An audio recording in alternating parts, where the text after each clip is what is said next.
poser ma question. Bonjour. Bonjour. Dans le cadre de la présentation, vous êtes? Je suis Monsieur Marion Gonga, secrétaire général de l'association Union des Gaulois du Point Noir. Alors, que représente pour vous cette retrouvaille du 15 août 2024 à Pointe-Noire? Ici, à Point Noir, d'abord, c'est la fête d'indépendance de notre beau pays. Et nous, au nom des fans de Ferregola, nous avons en profité de ce jour pour faire une marche de santé. Et surtout, plus pour montrer ou déplorer le mécontentement qu'on a concernant le festival qui devrait se produire à partir du 16, 17, 18 et qui plus en peut-être pu repousser, et à la manière dont il traite notre leader qui est Ferregola, le patrie.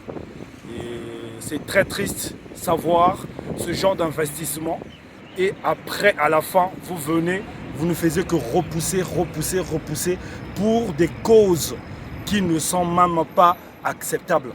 Parce que là où s'est produit certains événements, nous n'étions pas, et aujourd'hui c'est nous qui subissons. Pourquoi Ferré est toujours maltraité dans son propre pays? Donc c'est vraiment très déplorable pour nous. Et nous les Gaulois de Point Noir, on est de pair et on compatit avec l'artiste. Voilà pourquoi on essaie un peu d'échanger avec vous cet après-midi ou ce matin. Ok, pour la besoin donc de la communauté nationale et internationale, on voudrait bien savoir l'état des choses que vous êtes en train de déclarer. Vous êtes fâché à cause de quoi? Il y a eu quoi? Faites-nous l'état des lieux. Oui.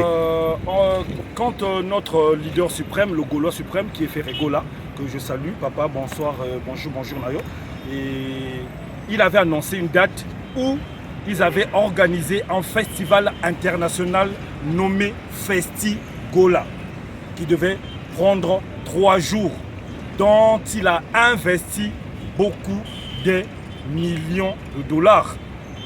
Mais après l'événement qui s'est passé du concert dont je ne peux pas citer le nom pour ne pas faire la publicité, il y a eu des morts et à cause de cela, ils viennent pour repousser. Et quand ils viennent pour repousser ces dates ne sont plus celles-là et ils sont en train de délocaliser encore. Et jusqu'aujourd'hui, nous ne connaissons plus parce que la dernière fois c'était du 2, je sais pas, jusqu'au 4 et après ça passe du 16 au 19 et là ça devient encore du 24 jusqu'à... Mais ce n'est plus ça, il faut délocaliser. Donc de Tata Raphaël, je ne sais pas emmener ça où. Pourquoi? Et pourtant le chef de l'État qui est M. Antoine Félix Tshisekedi avait bien demandé aux jeunes de la diaspora ainsi qu'aux fils du pays se trouver à l'étranger de venir pour investir dans le pays. Et aujourd'hui, un artiste, dit-on, qu'on appelle local, a eu cette initiative en festival international d'où ils ont misé des millions de dollars. Mais aujourd'hui, regardez la manière qu'on le remercie. Pourquoi est-il toujours combattu, même dans sa propre nation? Alors, quel est le message phare que vous lancez à l'endroit de la communauté internationale, à l'endroit donc de la République démocratique du Congo où Ferregola est originaire? Okay. Notre message est que, comme il a su le dire lui-même, que le gouvernement fasse ils émettent la sagesse de Salomon. Parce que ça, on profite à tous. C'est un festival nommé international, pas national. Ça fait découvrir aussi certaines des cultures de la RDC. Et pour nous, c'est très désolant. Parce qu'il y a de ceux qui se sont déplacés à la personne même de notre président que vous voyez ici. Ils sont déplacés pour aller pour le festival.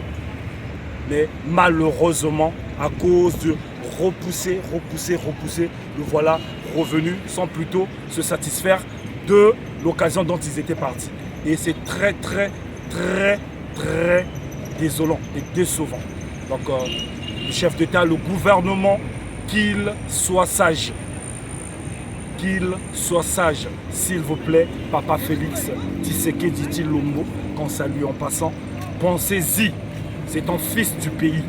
Ferregola n'est pas un étranger, c'est un fils du pays qui mérite tous les encouragements et tous les épanouissements, s'il faut le dire. Merci. Merci beaucoup.